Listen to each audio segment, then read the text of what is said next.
Prompts aren't just a one-off that you give to the large language model. You shouldn't just think of them as questions or a single statement.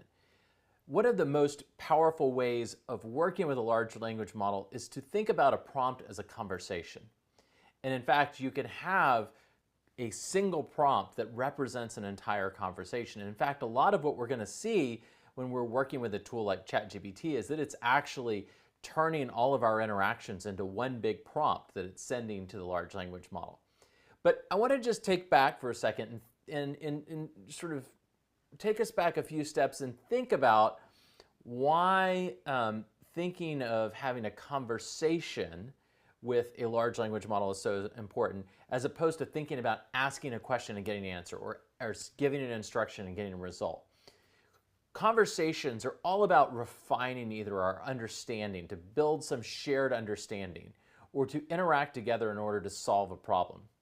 When we start working with conversations, it's all about refinement, of continually sort of guiding and moving through some problem or some space in order to reach a particular goal. And when we just think of a one-off, we have to solve everything right now, right in this moment. We have to design one prompt that works and everything is right. But if we think about a conversation, we can go through sort of an iterative refinement process. Now, what does that mean, iterative refinement? Well, if we think about a large language model like ChatGPT as a tool, you can imagine Michelangelo has been given a new hammer, and he's going to go up to a piece of stone and he's going to start carving that stone into some beautiful sculpture like the Pietà, the David, or whatever the sculpture is that he's going to create. And he walks up with that hammer and he whacks the sculpture with this hammer, and a piece falls off, and he whacks the stone with the hammer and a piece falls off, and he looks at what he's got and he said, "Oh, this is a terrible sculpture," and he throws the hammer down on the ground and he says, "It didn't do a good job," and he walks off. No, that's not what happens. What does Michelangelo do? He takes the hammer and he hits the rock over and over, refining and shaping and sculpting it over time. He refines, he iteratively refines that rock until it's a beautiful sculpture.